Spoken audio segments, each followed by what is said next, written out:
Assalamualaikum warahmatullahi wabarakatuh. Halo, apa kabar semuanya? Berjumpa lagi di video pembelajaran Bahasa Indonesia bersama dengan Ibu Revi. Pada video kali ini, kita masih akan membahas terkait bab teks berita ya. Nah, materi apa saja yang akan kita pelajari pada video kali ini? Yuk, kita simak video berikut.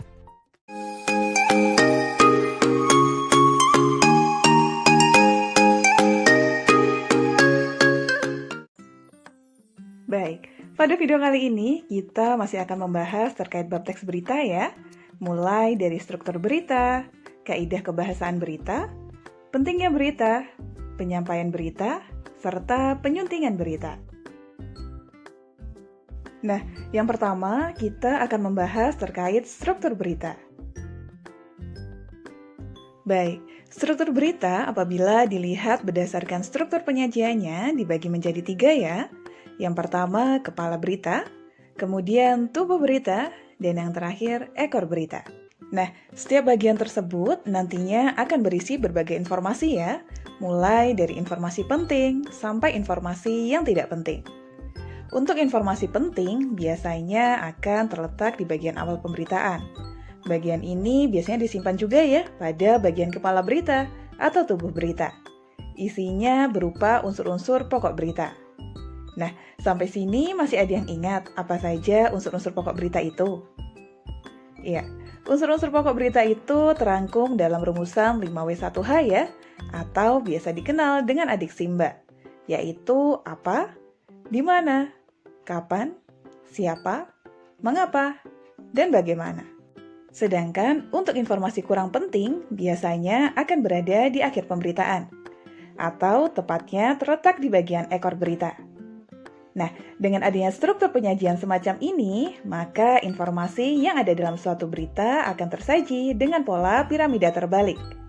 Artinya, pokok pemberitaan atau semua informasi penting akan tersaji di bagian awal. Kemudian, semakin ke bawah, berita hanya berisi perincian-perincian saja yang sifatnya cenderung tidak penting.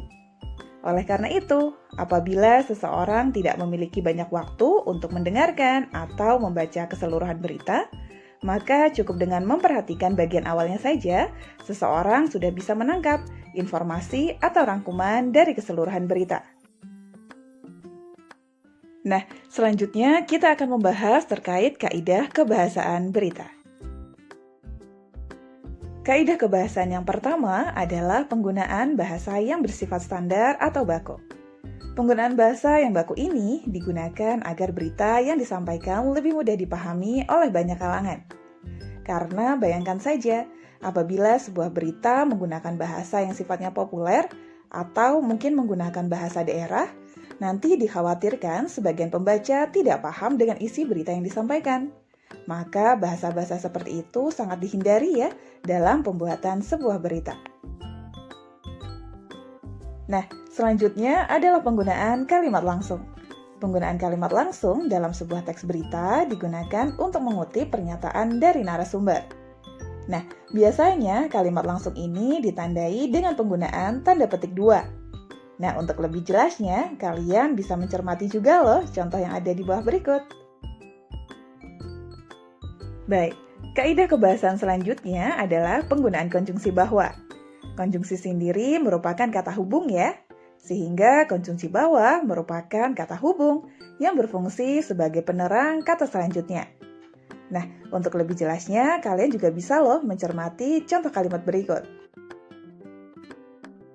Baik, selanjutnya adalah penggunaan kata kerja mental. Kata kerja mental sendiri merupakan kata kerja yang digunakan untuk menerangkan aktivitas mengindrai, berpikir, atau merasa. Nah, kata-kata yang dimaksud tersebut contohnya seperti melihat, mengerti, khawatir, memikirkan, membayangkan, berasumsi, berpraduga, dan lain sebagainya. Nah, untuk lebih jelasnya, coba kita perhatikan salah satu contoh penggunaan kata kerja mental berikut ya, yang berbunyi, masyarakat Indonesia khawatir dengan kondisi perekonomian Indonesia saat ini. Nah, kata yang bergaris bawah yakni kata khawatir merupakan salah satu contoh kata kerja mental. karena kata tersebut merupakan salah satu kata yang menunjukkan aktivitas merasa. Nah, berikutnya adalah penggunaan fungsi keterangan waktu dan tempat, di mana penggunaan keterangan ini berfungsi untuk menjelaskan waktu dan tempat terjadinya suatu peristiwa. Nah, fungsi ini juga menjadi salah satu kelengkapan suatu berita ya, yang mencakup unsur kapan dan di mana. Kaidah kebahasaan yang terakhir adalah penggunaan konjungsi temporal. Konjungsi temporal ini merupakan kata hubung yang menunjukkan urutan waktu. Adapun beberapa contoh konjungsi temporal.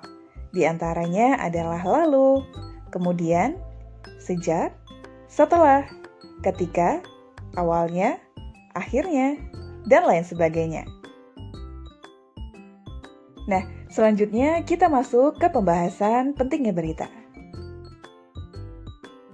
Baik, seperti yang sudah kita bahas pada pertemuan sebelumnya juga, bahwa adanya berita memang sangatlah penting ya. Banyak manfaat yang dapat kita peroleh dengan mendengarkan atau membaca sebuah berita. Dengan adanya berita, kita dapat memperoleh berbagai macam informasi, serta dapat menambah wawasan dan pengetahuan. Berikutnya, kita akan membahas terkait penyampaian berita. Nah, di samping mendengar atau membaca sebuah berita, ada kalanya kita diminta untuk menyampaikan kembali informasi atau sebuah berita. Nah, untuk dapat menyampaikan isi sebuah berita, kalian harus memiliki beberapa kemampuan. Tidak mungkin ya, kalian mengarang sebuah berita. Karena berita harus disampaikan apa adanya, tanpa ada penambahan atau pengurangan. Maka dari itu, di sini sudah ada langkah-langkah yang dapat diikuti untuk bisa menyampaikan sebuah berita. Yang pertama adalah menentukan sumber berita. Nah, sumber berita ini dapat berupa peristiwa yang menarik ya, atau mungkin juga peristiwa yang menyangkut kepentingan banyak orang. Yang berikutnya adalah mendatangi sumber berita, yakni dengan mengamati langsung, atau bisa juga dengan mewawancarai orang-orang yang berhubungan dengan peristiwa tersebut. Selanjutnya, kalian dapat mencatat fakta-fakta dengan berpatokan ya dengan pola adik Simba atau 5W1H, yakni apa, di mana, kapan, siapa, mengapa, dan bagaimana.